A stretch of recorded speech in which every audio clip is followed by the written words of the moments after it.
Hi there. My name is Sandy Shaw. I'm the MPP for Hamilton West, Ancaster, Dundas, and I'm also the official opposition NDP critic for the environment.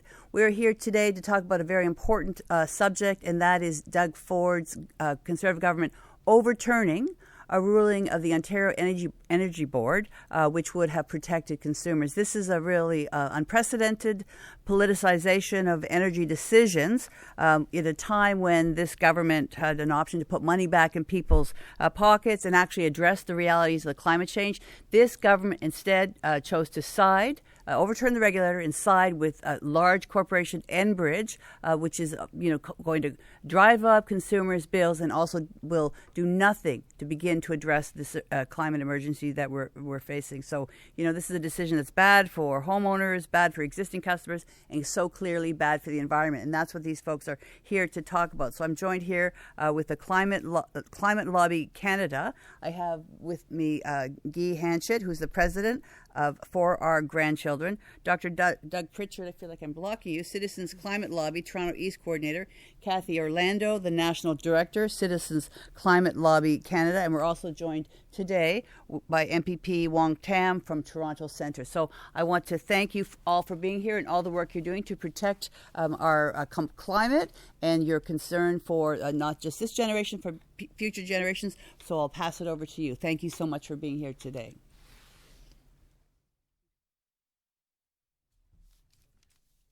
Good morning. I'm Guy Hanchett. I'm here to register my objection to Bill 165, government legislation, which is now in committee.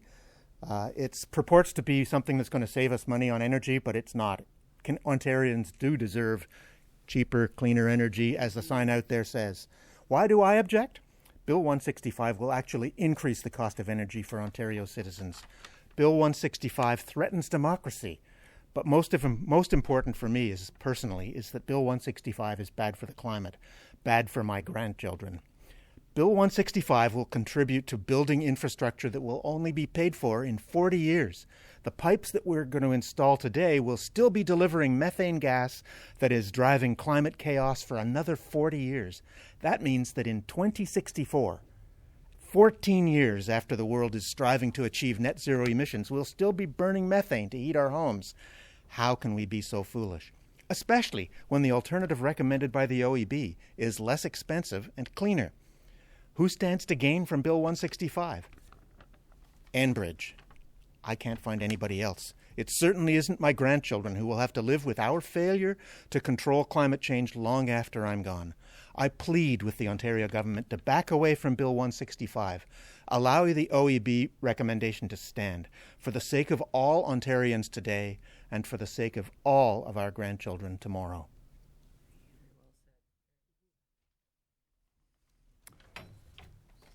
Bill 165 will not get it done either. No. Like other utilities for the past 100 years, gas supply in Ontario has been a regulated monopoly. Enbridge is allowed to charge customers for its costs plus a profit. However, they make no profit from the methane gas itself. They can only pass on the gas at cost with no markup. They only make a profit on the net asset base. The more new gas pipes, the more profit. So they're only incentivized to build new infrastructure. They have no incentive to sell less gas or fix gas leaks or improve efficiencies. This outdated regulatory approach from another era when security of gas supply was the only priority. But now there are additional priorities, like reducing the use of fossil gas, increasing energy choices, and fairness for consumers. With Bill 165, the government is intruding on the OEB's expertise, independence, and newfound concern for the transition to a low-carbon economy. The government would be much better if it changed the regulatory framework from one which rewards expansion of soon-to-be stranded assets to one which reduction in greenhouse gas emissions and increased investments in decarbonization.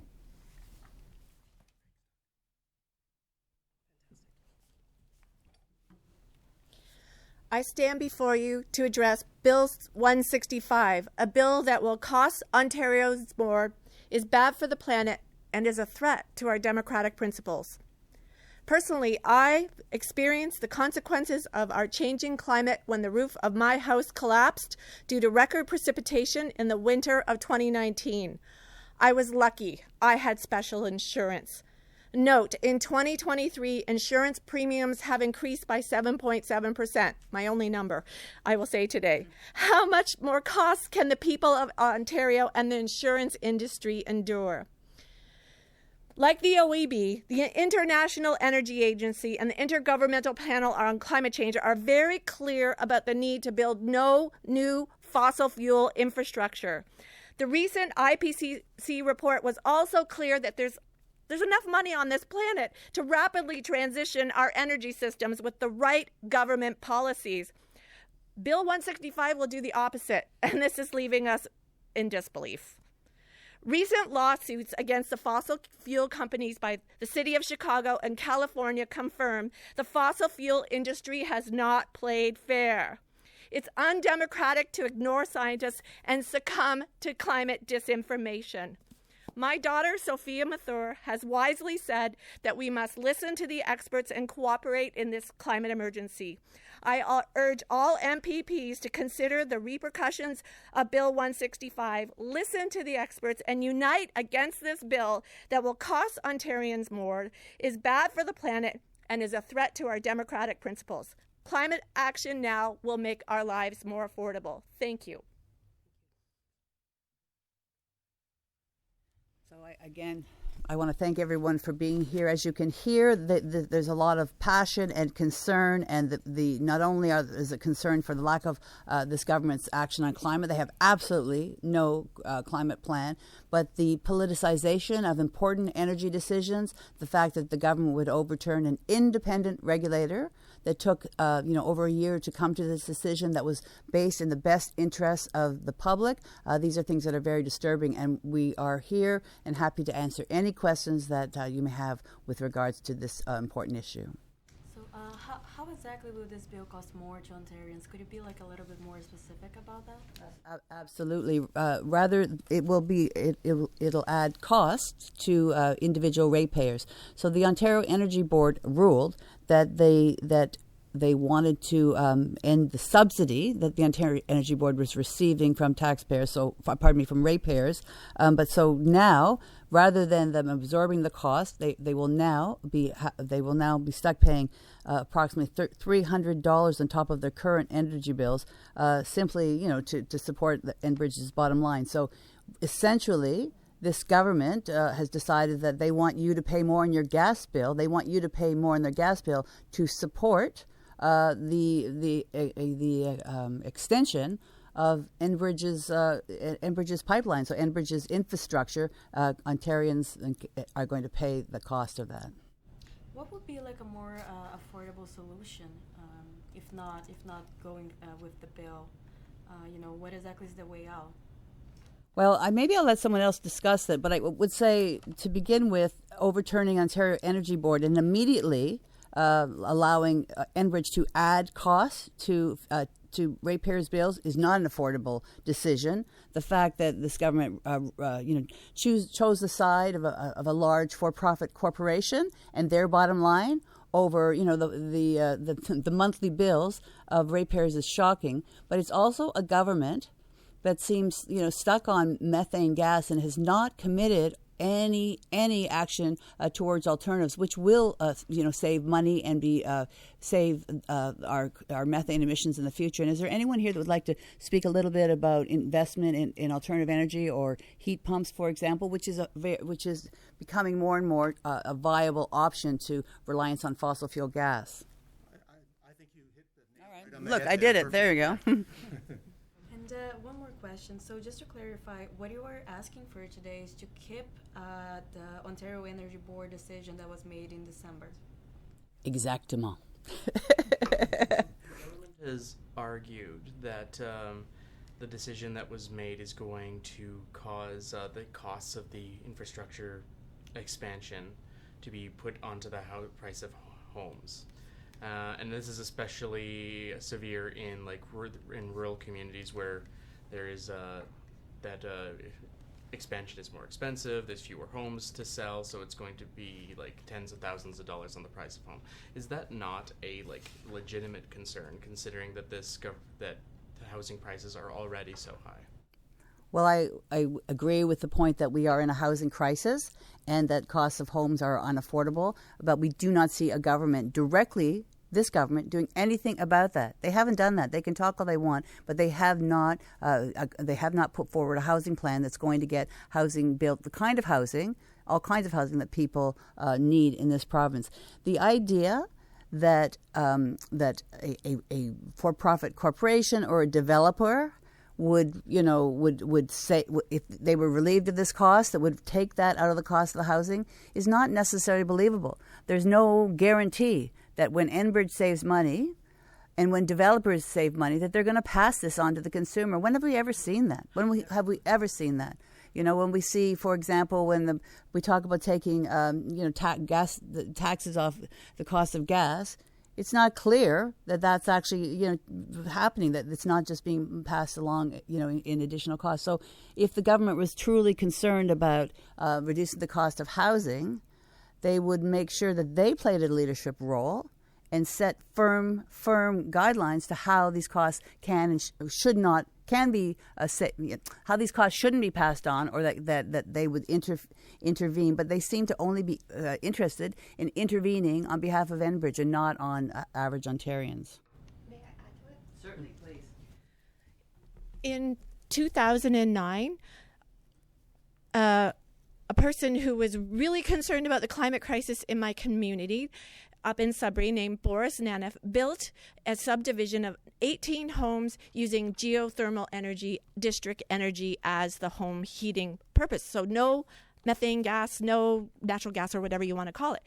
And he approached me because I'm a climate activist in my community. He goes, how can I get my city to do more? And I didn't have an answer, but now the answer is so crystal clear.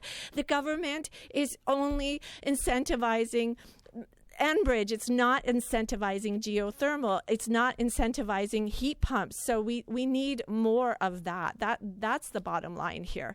We as I said, the Intergovernmental Panel on Climate Change said there's enough money to transition our energy systems. We just need the right policies.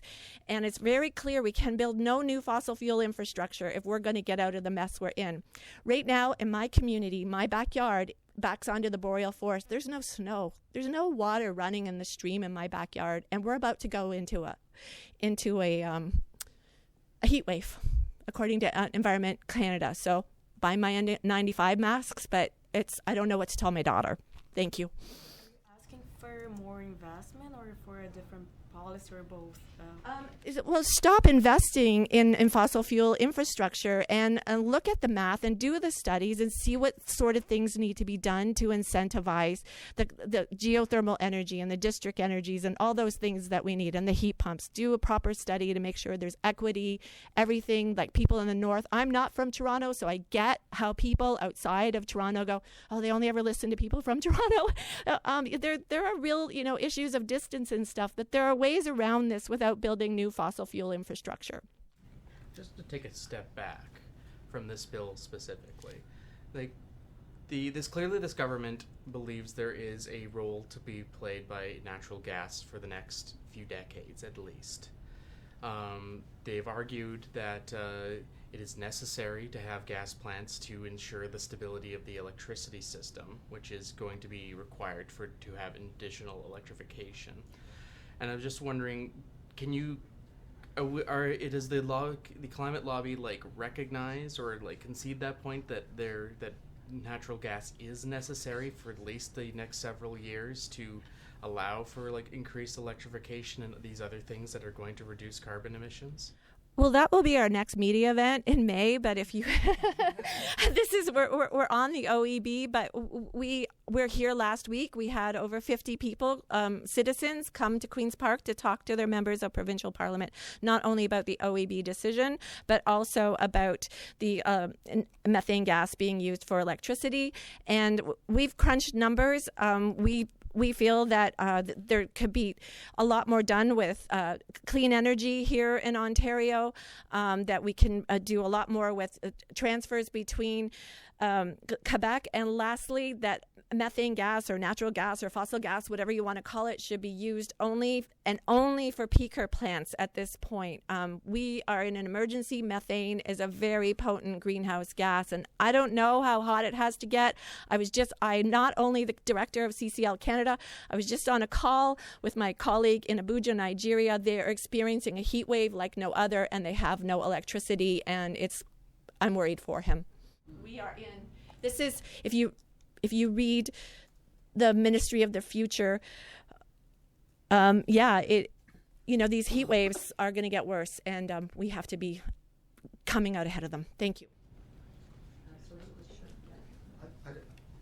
I'd just like to respond a little bit more to the question that you asked, sir, about the costs. And one of the ways that we could reduce costs is by not putting in natural gas at all. You save everybody who doesn't put in natural gas into their subdivision is going to save $4,000, $6,000. We don't know. The government keeps telling us. In some places in the north, it would be $20,000. That's what they referred to as the rural ones, where it's going to be expensive. Their proposal only saves money if you assume that you have to put in a gas infrastructure for a new development.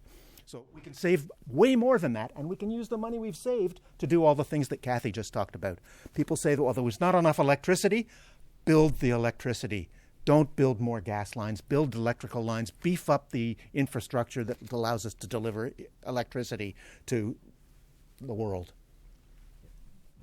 My last question is just where is the outrage over this bill? I mean, this is a bill that is, despite its name, is very explicitly about having gas ratepayers pay to keep the costs of new homes down.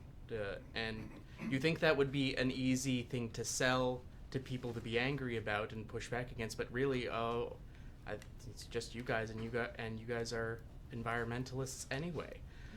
So why is this not taking traction in the way, in having average people saying, I don't want to be paying more to subsidize homes? Why does nobody seem to care but you guys?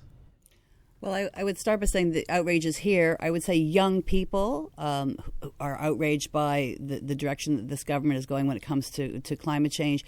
It may be that this government is really good, as you said, to come up with names and really essentially gaslighting people to say that the title of this bill is keeping energy costs down. Well, in fact, it's doing the exact opposite. It's raising energy costs. It might be keeping energy costs down for Enbridge, but it's not keeping energy costs down for consumers and for people that are buying a new home.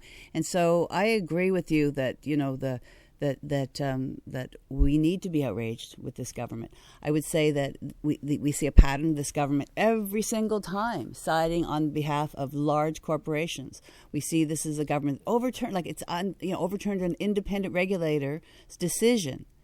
This decision took a year to come to. There was something like 35 expert testimonials. That there was, I think, 146 pages, something like that, of the report. And within hours, this government had already said that they were going to overturn it. So that's shocking, a shocking piece of interference. We see a government that, rather than helping people save tolls or taking the truck tolls off the 407 to help people, is more interested in siding with the people that own land along the 413. Who will benefit from that. So I think the outrage of this government is generalized in the fact that we see that this government is not working for individual Ontarians, is not working and doesn't share the kind of angst that everyone here shares for future generation grandkids. Will take this moment to say I have 8 grandchildren, so I have my fair share of outrage that they instead time and time again are led by lobbyists and insiders and donors, and that's where their policy direction comes from. And I would say generally people are outraged with this government. Is this the fact that this is not a bigger issue? Yeah. Is this a messaging failure on part of the NDP or environmentalist groups? Well, two things I would say. One is that this is a government, as you know, that rams through legislation in such a short period of time. This bill is now at second read at committee. You will see at second committee, the people that will come and catch up to the kind of outrage that this government is inflicting on this province. But I do agree with you that we need to make sure that people understand what is happening here, that we can't stop banging on the drum that this climate emergency is significant, and it's really is an existential threat, as has been described, and that people need to call on this government to show leadership, to actually ask them, where is your climate plan? Where are your priorities? This is a government that seems to have dined out on slogans and catchy names for their bills, but that is certainly something that eventually will cost us all. In the 1980s, I was really concerned about the climate crisis because my father-in-law was an IPCC scientist. I met Brian Mulroney twice as a young adult. He was one of my heroes. I was in the chamber today when they were paying tribute to Brian Mulroney. I'm not sure this is something that Brian Mulroney would be to build more fossil fuel infrastructure at a time of the climate crisis. That's why we are in disbelief. It's actually hard to message when you actually don't understand where the decisions are coming from. They make no sense with the physics or the economics or just the morals. And I know that's a left-leaning thing to say, but it just makes no sense to jeopardize our children's future and our own future. Like, we'll be little old ladies when this world falls apart if we don't do the right things. Thank you. I'd just like to add something too. You asked a question that I was just at a presentation last night by Keith Stewart, who's a senior person in Greenpeace, and he apparently was asked, he can't remember the name of it, but he was asked a similar question: why has nobody been arrested? That's what he thought was the outrage, and he was just arrested 2 weeks ago in Chrystia Freeland's office, and the title of his presentation to us in Peterborough last night was "The Climate Activism, Where to Next?" And that was part of his message. So I said, please call me next time you're planning to get arrested, and I'll be there. Don't underestimate the power of Enbridge. They've got a massive advertising campaign going on right now with full-page advertisements in many newspapers. Their whole business model depends on building more pipelines, and they're scared.